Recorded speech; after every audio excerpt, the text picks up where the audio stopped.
que nous sommes dans l'Église, membres du corps de Christ, nous devons être sanctifiés, rendus saints. Bien-aimés, c'est l'heure du choix.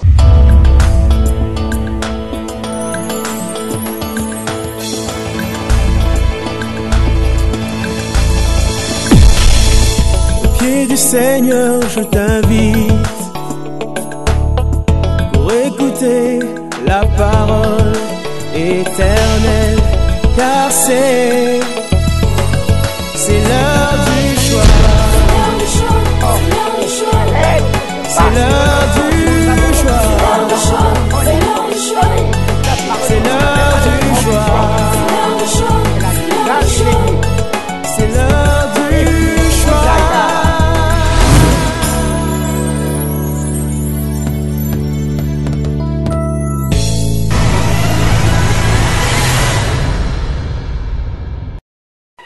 Dieu est bon en tout temps.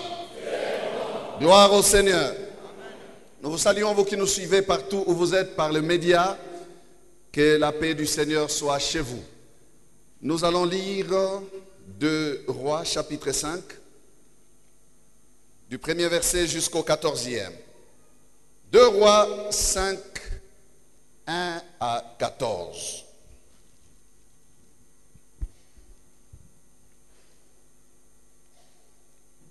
Vous y êtes? Vous y êtes? Nous allons lire. Naaman, chef de l'armée du roi de Syrie, jouissait de la faveur de son maître et d'une grande considération, car c'était par lui que l'Éternel avait délivré les Syriens. Mais cet homme fort et vaillant était lépreux. Or, les Syriens étaient sortis par troupes et ils avaient amené captive une petite fille du pays d'Israël qui était au service de la femme de Naaman. Et elle dit à sa maîtresse: « Oh, si mon Seigneur était auprès du prophète qui est à Samarie, le prophète le guérirait de sa lèpre. » Naaman alla dire à son maître: « La jeune fille du pays d'Israël a parlé de telle et telle manière. » Et le roi de Syrie dit: « Va, rends-toi à Samarie, et j'enverrai une lettre au roi d'Israël. » Il partit, prenant avec lui 10 talents d'argent, 6000 cycles d'or et 10 vêtements de rechange. Il porta au roi d'Israël la lettre, où il était dit: « Maintenant, quand cette lettre te sera parvenue, tu sauras que je t'envoie Naaman, mon serviteur, afin que tu le guérisses de sa lèpre. » Après avoir lu la lettre, le roi d'Israël déchira ses vêtements et dit: « Suis-je un Dieu pour faire mourir et pour faire vivre, qu'il s'adresse à moi que je guérisse un homme de sa lèpre? Sachez donc et comprenez qu'il cherche une occasion de dispute avec moi. » Lorsque Élisée, homme de Dieu, apprit que le roi d'Israël avait déchiré ses vêtements, il envoya dire au roi: « Pourquoi as-tu déchiré tes vêtements? Laisse-le venir à moi, et il saura qu'il y a un prophète en Israël. » Naaman vint avec ses chevaux et son char, et il s'arrêta à la porte de la maison d'Élisée. Élisée lui fit dire par un messager: « Va et lave-toi 7 fois dans le Jourdain. Ta chair redeviendra saine et tu seras pur. » Naaman fut irrité et il s'en alla en disant: « Voici, je me disais, il sortira vers moi, il se présentera lui-même, il invoquera le nom de l'Éternel, son Dieu, il agitera sa main sur la place et guérira le lépreux. Les fleuves de Damas, l'Abana et les Parpar ne valent-ils pas mieux que toutes les eaux d'Israël? Ne pourrais-je pas m'y laver et devenir pur? Et il s'en retournait et partait avec fureur. Mais ses serviteurs s'approchèrent pour lui parler et ils dirent, mon père, si le prophète t'eût demandé quelque chose de difficile, ne l'aurais-tu pas fait? Combien plus dois-tu faire ce qu'il t'a dit? Lave-toi et tu seras pur. Il descendit alors et se plongea 7 fois dans le Jourdain, selon la parole de l'homme de Dieu, et sa chair redevint comme la chair d'un jeune enfant, et il fut pur. Amen. Et mon juste vivra par la foi. Amen. Encore une fois. Et mon juste vivra par la foi. Amen. Bon appétit. J'ai dit bon appétit. Voilà. Ce matin, nous avons ce récit intéressant d'un homme du nom de Naaman, un général d'armée, un grand général. Il était général de l'armée syrienne, commandant en chef de cette armée-là, considéré par le roi, et non seulement par le roi, mais aussi par tout le peuple, ses troupes, entendu, et aussi ceux de tous Syriens dignes de ce nom qui connaissaient les exploits de ce général. Il a dit qu'il jouissait de la faveur du roi à cause sans doute de sa bravoure, de sa loyauté envers sa patrie, son royaume de Syrie. Mais aussi c'était un homme de valeur. Brave, oui, mais courageux et stratège en matière de guerre.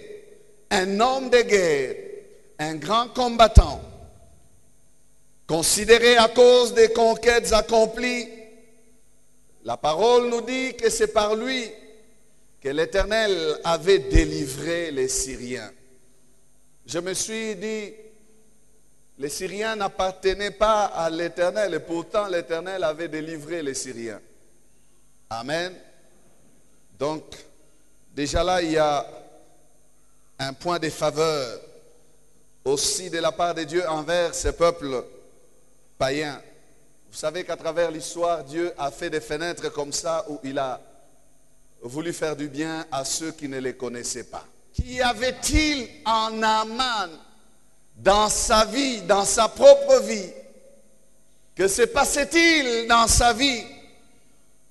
Adulé par ses soldats, soumis. Ces soldats lui étaient soumis, lui obéissaient au doigt et à l'œil à cause de son rang. Mais cet homme avait un problème. Oh, la Bible, quand elle parle, elle dit mais cet homme, vaillant et fort, était lépreux. Vaillant et fort, mais lépreux. Jouissant de la considération autour de lui, mais au-dedans de lui, humilié par le mal qu'il avait. Déshonoré dans son propre cœur par cette maladie honteuse qu'il portait sur lui. Et lépreux. On a beau l'acclamer, on a beau l'honorer, Mais lui-même n'avait pas le courage de s'acclamer car c'est sachant condamné à la mort. Il avait besoin d'une solution. Il avait besoin d'un remède contre ce mal qui le rongeait. On pouvait le louer, mais il ne se louait pas. Lui, il cherchait des solutions. Il se disait, comment ai-je pu attraper cette maladie? Pourquoi moi? J'ai encore d'exploits à faire. J'ai encore des guerres, des combats à mener. Mais voilà, la lèpre s'attache à moi et elle me diminue. Honneur au dehors, mais malheur au dedans. Honneur au dehors, mais souffrance au dedans. C'est devenu un secret de polichinelle, comme on dit en français. Les gens font semblant qu'ils ne savent pas, alors qu'ils savent. Vous croyez qu'ils ne savent pas, alors qu'ils savent. Vous pensez qu'ils sont dans l'ignorance. Pourtant, ils sont affranchis. La femme essaye de compatir avec son mari. Elle cherche des remèdes avec lui. Ils essayent de chercher en Syrie, à Damas. Ils essayent de fournir des efforts pour trouver des médecins. Ils ont des moyens, ils ont de l'argent, ils ont des contacts. Mais personne à cette époque-là ne pouvait guérir de la lèpre. Tout comme de nos jours, les cancers fait des ravages et on ne peut guérir du cancer ou même du sida. À l'époque, on ne pouvait guérir de la lèpre. Et il le savait, c'était la condamnation à mort. On attend. On attend. Ah, Naaman a tenté tout ce qu'il pouvait tenter. À Damas, en Syrie, il ne pouvait trouver de remède. Des solutions, il en a cherché, mais sans en trouver. Et chaque jour qui passait, les rapprochait de la mort. Chaque jour qui passait, la mort s'approchait aussi de lui. Et un jour, une jeune fille esclave, captive d'Israël, lors d'une de ses conquêtes, ses soldats avaient ramené cette fille de sa patrie d'Israël. Et elle est devenue servante de la femme de Naaman. C'est cette jeune fille qui va dire à sa maîtresse, elle va lui faire une déclaration puissante, une déclaration de foi, une déclaration pleine de foi. Elle va dire simplement ceci, au verset 3. Si mon Seigneur était auprès du prophète qui est à Samarie, le prophète le guérirait de sa lèpre. Fini. Elle n'a fait que dire cela à la femme de Naaman. Cette fille ne pouvait pas savoir quels effets allait produire son témoignage, sa déclaration. Elle ne pouvait pas savoir que cette simple parole allait déclencher les processus de guérison, les processus de délivrance de son maître, le général. Frères et sœurs, la première leçon, c'est que l'homme de foi ne doit pas se taire. La première leçon, c'est que l'homme de foi doit témoigner. Tu dis que tu as la foi. Est-ce que tu témoignes de ta foi? Voilà la première leçon de ce message. Oh, j'ai la foi, c'est bien. Est-ce que tu témoignes de ta foi? Est-ce que tu communiques ta foi? Est-ce que tu partages ta foi? là où tu es, là où tu vis, est-ce qu'on te reconnaît comme une femme de foi? Un homme de foi? Est-ce qu'on peut te reconnaître parmi les chrétiens? Cette jeune fille n'a libéré que ce qu'elle savait. Elle n'a pas hésité à partager sa connaissance. Elle a dit simplement, si mon Seigneur était auprès du prophète qui est à Samarie, le prophète le guérirait de sa lèpre. Point barre. Sans doute, sans hésitation, sans vouloir voir la plaie, sans vouloir voir les dégâts causés par la lèpre, elle n'en a que faire. Elle sait tout simplement que la solution qu'on n'a pas trouvée en Syrie se trouve en Israël. Voilà ce que nous devons savoir, frères et sœurs, que la solution que le monde n'a pas donnée à quelqu'un en face de ses besoins, en face de ses problèmes, se retrouve de notre côté, du côté du royaume. Ce que le monde n'est pas en mesure de te donner, notre royaume te l'offrira. Oh, je ne sais pas si tu m'entends. En face des besoins, en face des problèmes, en face de ce que le monde a échoué de régler, parlons de notre Seigneur. Parlons des immenses possibilités de notre Dieu. Amen. Et il a tout simplement dit, si mon maître était auprès du prophète qui est à Samarie, le prophète le guérirait de sa lèpre. Il n'y a pas de doute dans sa déclaration. Elle le savait et elle l'a dit. Elle l'a dit si simplement parce que pour elle, c'était une assurance. Ce que Damas ne peut te donner, Israël te le donnera.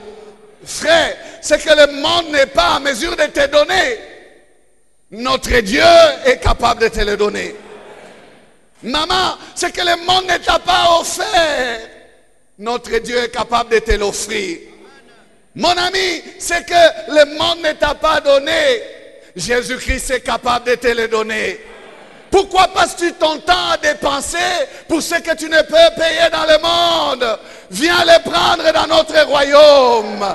La guérison est à nos côtés. La délivrance est de ce côté-ci. La visitation de Dieu est de ce côté-ci. Pas en Syrie, non. Elle disait qu'il devait se retrouver auprès du prophète qui est à Samarie. Change de camp. Pars du monde vers Israël.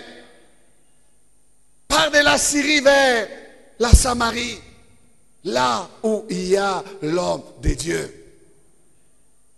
Amen. S'il était là, le prophète le guérirait de sa lèpre. Quand j'entends la simplicité de cette déclaration, mais j'entends aussi la puissance de cette déclaration. C'est une déclaration vraiment puissante parce que c'est limpide et c'est rassurant. Le guérirait de sa lèpre. Tous les efforts qu'il fournit là, il ne les fournirait pas. Tout l'argent que vous dépensez là, vous ne le dépenserez pas. Toute la peine que vous avez, toutes ces colères, ces gémissements que nous entendons dans la maison, on ne les entendrait pas.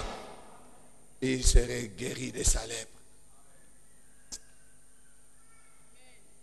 Nous sommes appelés à partager simplement ce que nous croyons. Amen. Amen. Elle n'a fait que parler. Elle ne va pas accompagner sa parole, non. Sa parole va commencer les effets et poursuivre les effets. La femme l'a saisie. Tu dis quoi? À Samarie? Ok. Elle la prend en Samarie. Elle va vers son mari et dit, nous passons du temps. La solution se trouve en Samarie. Le mari prend la parole, il la saisit aussi. Il dit, hein, tu dis quoi ma femme? En Samarie, hein, Samarie, hein, Samarie. Hein. Côté Toreno Bunda. Hein, Samarie. Samarie? Samarie. Chérie, c'est en Samarie, chez le roi d'Israël. J'en parle au roi. Il l'a saisi aussi. Il va avec la même parole. La servante de ma femme a parlé de telle et telle manière. Le roi aussi.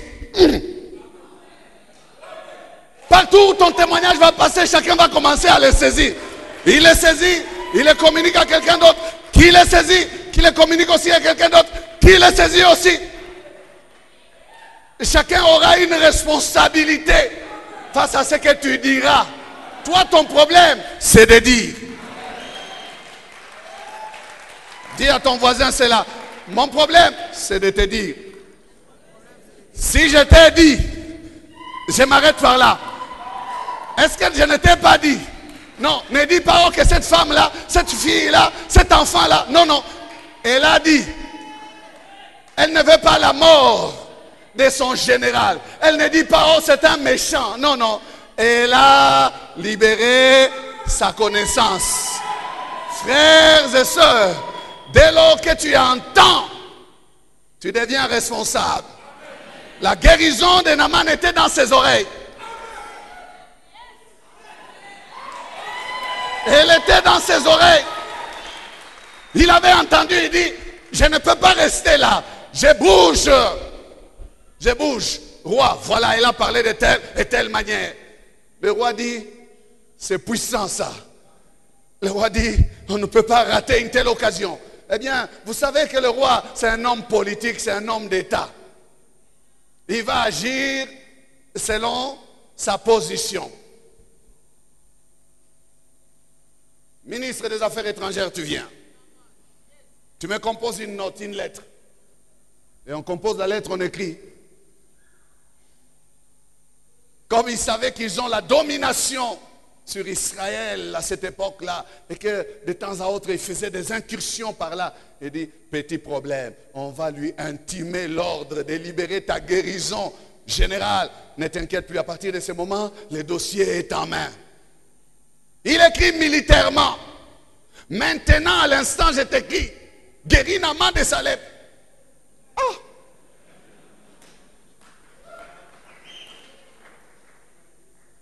Roi, toi tu crois que c'est des affaires d'État?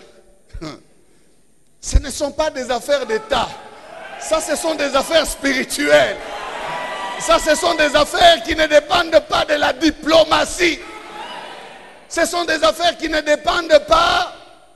Vous savez, ils ont des termes qu'ils utilisent. Des relations bilatérales. Non, ça ne dépend pas des relations bilatérales. Tu t'adresses à ton collègue le roi. Le roi reçoit la lettre, il déchire ses vêtements. Pourquoi? Il s'est dit, moi je ne suis qu'un politicien. Cette affaire, je vais commencer à la régler comment? Ça, ce sont des choses bizarres. Cet homme me cherche la guerre. Vous voyez comment il interprète la note? Il interprète en politicien. Il dit, ça, c'est une provocation. S'il n'y avait pas de prophète en Israël, il serait en train de passer ses troupes en revue pour dire, préparez-vous. Car les Syriens risquent de nous attaquer bientôt. Ils sont en train de nous provoquer. Ils nous demandent des choses que nous ne sommes pas habitués à faire. Oui, roi, tu as raison. À César, ce qui est à César. Et à Dieu, ce qui est à Dieu. Ce n'est pas la politique qui va résoudre les affaires de l'Église. Ce n'est pas la politique qui va résoudre les affaires spirituelles. Ce n'est pas la politique qui va apporter des solutions à nos problèmes. Frère, nous devons connaître notre position. Le spirituel se règle spirituellement. Combien de nos pasteurs, combien de nos chefs religieux confondent les choses? Ils veulent que les politiques résoudent ou résolvent le spirituel. Il n'y a pas de puissance dans les politiques pour résoudre le spirituel. De toutes les façons, ce n'est pas les politiques qui dominent sur le spirituel. C'est le spirituel qui domine sur les politiques. Amen. Tout part du spirituel. Tout vient du spirituel. C'est le spirituel qui enfante ce que nous voyons. C'est le spirituel qui soutient la paix d'une nation. C'est le spirituel qui donne la paix à une nation. C'est le spirituel qui apporte la guérison. La guérison des maladies. La guérison des maladies n'est pas dans les notes des relations bilatérales. Ces matières-là ne relèvent pas des relations bilatérales. Envoyez les dossiers. Le roi était ridicule là. Les habits déchirés. Oh roi, cette matière te dépasse. Ce n'est pas la position au palais qui fait quelque chose. Non, c'est le spirituel. Le spirituel. Le dossier est transmis à Élisée. Naaman vient avec pompe, avec ses chars et ses chevaux. La Bible dit, il vint avec ses chars et ses chevaux. Il s'attendait à ce qu'on fasse le clairon devant la maison d'Élisée. Pilon, pum, tum, à vos autres. Non. Dans le royaume, il y a une simplicité étonnante. Le protocole du monde n'a rien à voir avec la vie de la maison de Dieu. Il vient avec pompe, il veut que l'homme de Dieu sorte. Mais l'homme de Dieu ne sort même pas. L'homme de Dieu envoie ce dont il a besoin. Il a besoin de la parole. Dans le royaume, on ne cherche pas autre chose. On cherche la parole. Quand tu viens à l'église, tu ne cherches pas autre chose. Cherche la parole. Est-ce que tu m'entends? Quand tu viens ici à la parole éternelle, c'est pour entendre la parole éternelle. Quand on te donne la parole, c'est ta dose. Prends ta dose et fais ce qu'il faut faire avec. L'homme de Dieu lui communique sa dose. Va te plonger 7 fois dans le Jourdain. Il prend la dose, il sabote la dose. Lui qui vient de si loin, la parole de la fillette avait fait des effets. Mais il veut saboter la parole de l'homme de Dieu. C'est de cet homme de Dieu dont la fillette avait parlé. Tu es si proche du but, Naaman. Le problème, c'est lequel? Habitué aux pompes, habitué aux honneurs. Son orgueil a surgi à ce moment-là. Je suis quand même un général. Je n'ai même pas vu cet homme de Dieu en question. Tu n'as pas besoin de voir l'homme de Dieu, tu as besoin de recevoir la dose. S'il ne t'avait pas donné la dose, tu pouvais te plaindre. Mais il t'a donné la dose. Amen. Il est furieux. Naaman, furieux. Parce que, non, il m'a humilié. Il m'a humilié. Il ne m'a même pas reçu.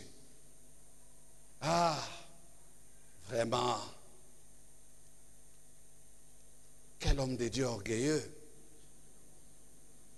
Quel homme de Dieu bizarre.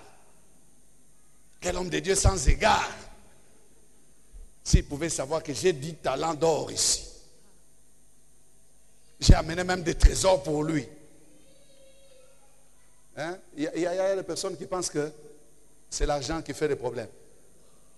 C'est l'argent qui va régler la chose. Non, non. Hein? Pour l'homme de Dieu, ce n'était pas question d'argent. Vous allez voir que même quand il va revenir, après la guérison, il va voir l'homme de Dieu maintenant comme ça. Il n'y avait plus rien à lui dire. Il a seulement constaté qu'il était guéri. Maintenant l'homme a pris de l'argent, de l'or, il voulait lui donner. L'homme de Dieu a dit non, je n'ai pas besoin de ça. Je ne prends pas. Ce n'était pas ça l'affaire. Élisée connaissait ce qu'il avait. Tout comme notre Élisée céleste sait ce qu'il a.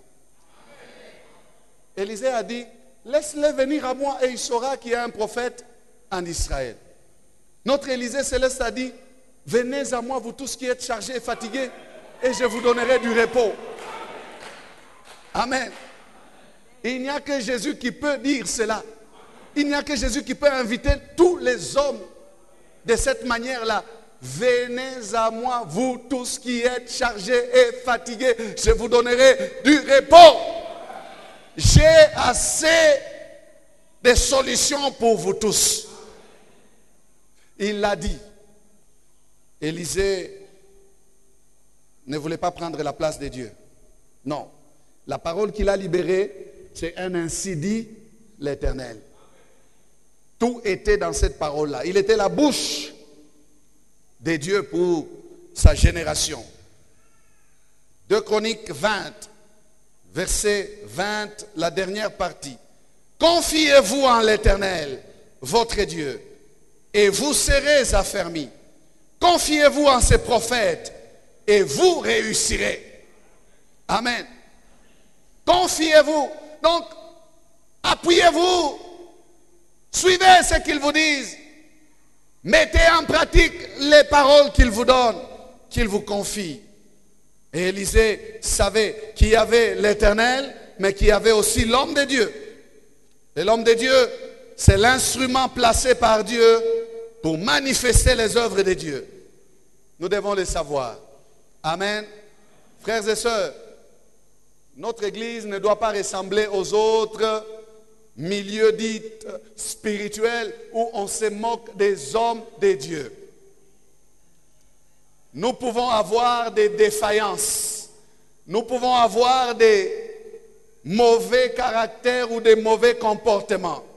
Mais étant des hommes mandatés par Dieu, nous ne sommes pas l'objet du ridicule de votre part. Et nous ne devons pas l'être.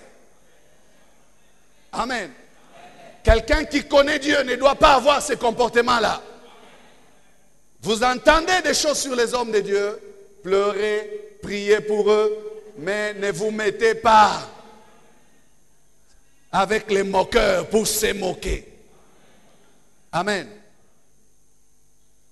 Il se fâche donc. Pourquoi? L'orgueil qui est en lui. La colère qui est en lui.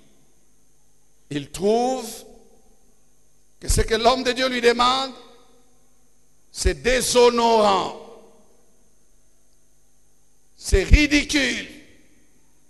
Il se fâche, déçu d'entendre pareille chose. Naaman, qu'est-ce qui se passe avec toi?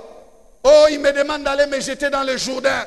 Cette fois dans le Jourdain, comme si en Syrie, il n'y avait pas de fleuve. L'Abana et les Parpars ne valent-ils pas mieux que le Jourdain? Le Jourdain a des eaux boueuses. Moi, je suis général. Comment est-ce que je vais me plonger dans les eaux boueuses? Naaman, mon ami, n'es-tu pas à la recherche de la guérison? N'es-tu pas à la recherche de la guérison? Mais pourquoi tu es fâché? Pourquoi es-tu fâché, Naaman?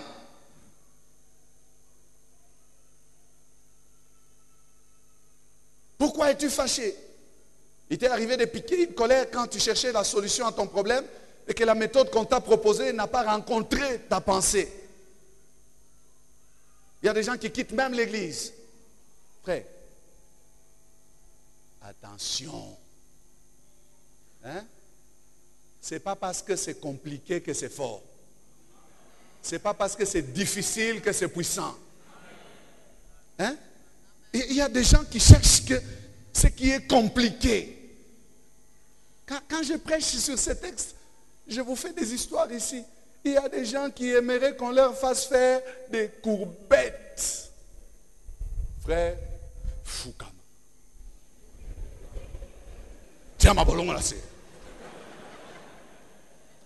Tout bon de là. Tout ça là va prier de turbo. Situation est kobonga. Non,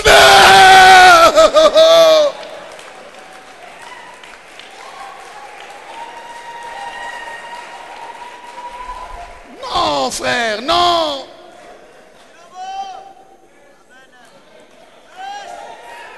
Oh.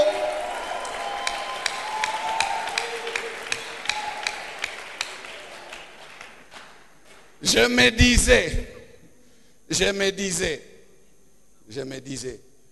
voilà, le problème c'est celui-là. Je me disais, Arrête de te dire. Tu n'as pas à te dire. Tu veux voir la foi agir? Écoute ce qu'on te dit. Écoute et surtout fais comme on te dit. Ah, j'ai beaucoup parlé et puis quand il a parlé, il n'a dit que 2 mots. J'ai beaucoup parlé et puis quand il a seulement dit prions. Oui, oui, nous nous adressons au Seigneur. La foi obéit simplement à ce que Dieu dit. Elle n'a pas le temps de se dire autre chose. Elle n'a pas le temps de dire je me disais. Non. Elle fait confiance au ainsi dit le Seigneur.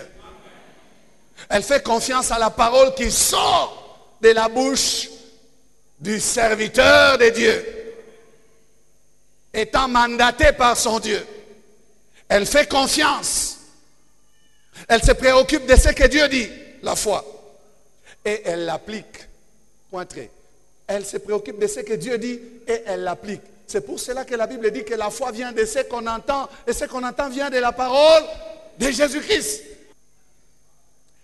Obéir simplement. Voilà le thème de ce message.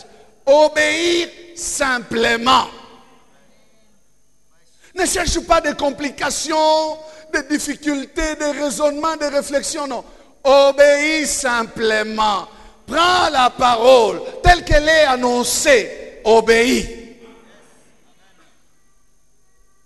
Amen. Peu importe la qualité des eaux de la banane et du parpar. La guérison n'était pas de ce côté-là. Guérison est à côté à Jourdain. Pas du côté de la Syrie, non. C'est au Jourdain, c'est dans le Jourdain. Nous passons à côté de la bénédiction parce que nous avons nos je me disais. Frère, ce matin, je t'ai dit d'abandonner tes je me disais. Nous avons des spécialistes dans l'église des je me disais. Il vient voir l'homme de Dieu, mais il a aussi sa solution. C'est pour cela que plusieurs personnes aujourd'hui sont devenus des chrétiens ambulants. Ils n'ont plus d'église d'attache. Parce qu'ils ont beaucoup de je me disais. Beaucoup de chrétiens ont des je me disais. Ils disent, dans cette église, je me disais qu'on va faire comme ça, mais on n'y fait pas comme ça. Alors, je m'en vais. Il va dans l'autre église. Ah, dans cette église aussi, je me disais qu'ils vont me... Ah. Tu vas terminer toutes les églises. Ton je me disais ne s'accomplira jamais. Écoute ce qu'on te dit. Abandonne ton je me disais. Amen. Nous passons à côté de la bénédiction parce que la méthode de Dieu semble ridicule à nos yeux. Mais j'aimerais le dire encore à quelqu'un, c'est la meilleure. La méthode de Dieu, c'est la meilleure. 1 Corinthiens 1, 27 à 29. Mais Dieu a choisi les choses faibles du monde. Non, les choses folles du monde pour confondre les sages. Dieu a choisi les choses faibles du monde pour confondre les fortes. Et Dieu a choisi les choses viles du monde et celles qu'on méprise, celles qui ne sont point, pour réduire à néant celles qui sont, afin que nulle chair ne se glorifie devant Dieu. Amen. Dieu a choisi. Dis avec moi, Dieu a choisi. Pourquoi veux-tu discuter du choix de Dieu? Dieu a choisi. S'il te révèle ce qu'il a choisi pour ton bonheur, accepte. Amen. Dieu a choisi. C'est la méthode que Dieu nous révèle qui est la meilleure, qui est la meilleure, qui est la meilleure. Parce que Dieu a choisi. Dieu a choisi. Amen. Dieu a choisi de cacher la puissance dans la faiblesse. Il a choisi. Veux-tu les juger? Non, il a choisi. La puissance se cache dans la faiblesse. Ah, je ne peux pas comprendre Dieu. Non. Dieu est Dieu. Il cache la puissance dans la faiblesse. Dieu cache la gloire dans l'humilité.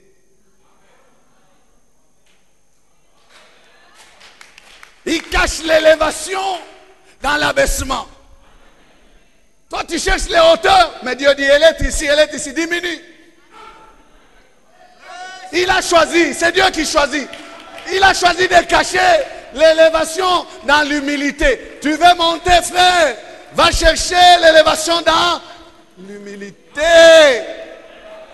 Dieu a choisi de cacher des choses là où lui a choisi. Lorsque tu as connaissance des cachettes de Dieu, va chercher les cachettes de Dieu. Tu trouveras des trésors de Dieu. Il a choisi des gens que tout le monde néglige pour faire des choses avec eux. Il dit, vous les hommes, vous regardez à ceux qui frappent les yeux. Mais moi, je regarde ailleurs. Je regarde ailleurs. C'est Dieu, c'est Dieu, c'est Dieu. Est-ce que quelqu'un peut dire avec moi, c'est Dieu? Dieu a choisi. Hein? Cette parole me fait moi-même du bien. Et je sens des choses, frère. Parce que Dieu cache. Il cache. Il cache. Il suffit qu'il te dise, ma fille, mon fils, c'est dans telle chose. Même si les gens disent, non, non, c'est là. C'est là qu'il y a la solution. C'est là qu'il y a la réponse. C'est là qu'il y a ta victoire. C'est là qu'il y a ton succès. C'est là qu'il y a ta bénédiction. C'est là où Dieu a caché. Ce que tu cherches, Dieu l'a caché quelque part. Si l'homme de Dieu t'avait dit quelque chose de difficile, est-ce que tu n'allais pas la faire? Ce qui te demande est simple. Va seulement te laver cette fois. Il dit, hein? Mokonzi. Tosaka kate. Yom tolobaka nabiso. Autant. Iyo. Lobaka ka iyo mokonzi. Iyo. Naliloba nkolo. Kende komi bwaka. Il dit ok. Il est allé lui aussi simplement. Ne me regardez pas. Vous voulez voir ma plaie?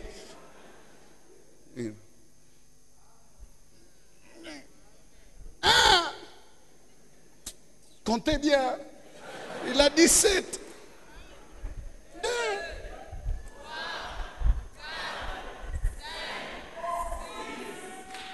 4, 5, 6. Encore une fois.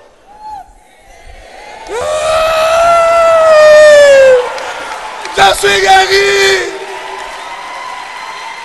Il n'y a plus de plaie.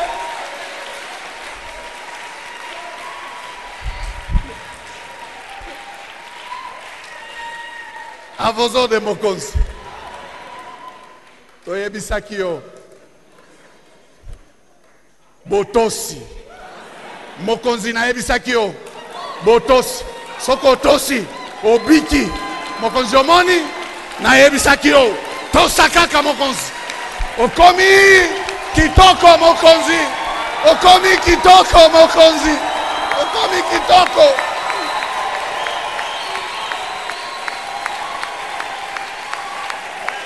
Okomi kitoko Mokonzi.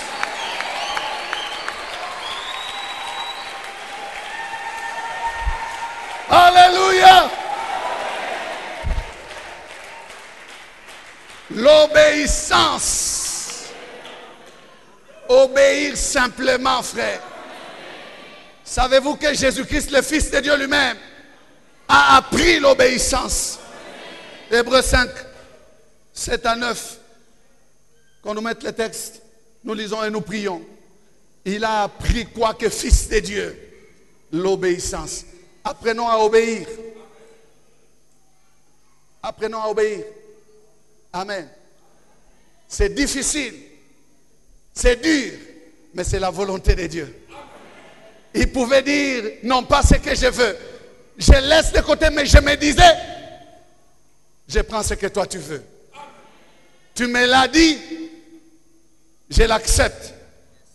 S'il fallait me consulter, j'ai beaucoup de choses à faire de par moi-même. Mais je préfère prendre ce que toi tu veux. Non pas ce que je veux, mais ce que tu veux. C'est lui qui, dans les jours de sa chair, ayant présenté des cris, des grands cris, et avec larmes de prières et de supplications à celui qui pouvait le sauver de la mort, ayant été exaucé à cause de sa piété, a appris, bien qu'il fût fils, l'obéissance par les choses qu'il a souffertes. Écoute la suite. Et qui, après avoir été élevé à la perfection, est devenu pour tous ceux qui lui obéissent l'auteur d'un salut éternel. Voilà le véritable Élysée à qui nous devons obéir. Notre Élysée est là. Quand il dit obéis, Jésus te dit d'abandonner le péché, abandonne. Dis-lui, io mokonzi. Arrête la magouille, arrête de tricher. Obéis et tu verras les résultats.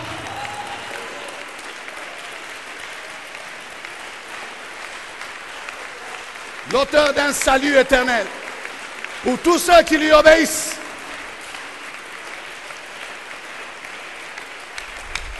Gloire au Seigneur. Commence à prier. Dis-lui ce matin, je vais t'obéir. Bien-aimés, merci d'avoir suivi ce message. Aujourd'hui, si vous entendez sa voix, n'endurcissez pas votre cœur. Jésus vous aime.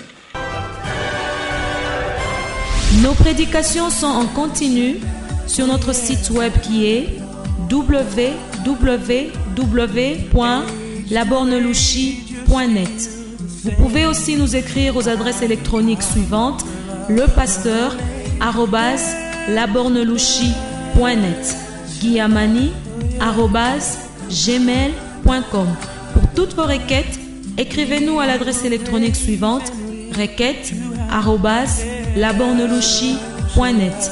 Et si vous désirez nous contacter, appelez-nous au numéro suivant: 099 99 56 891.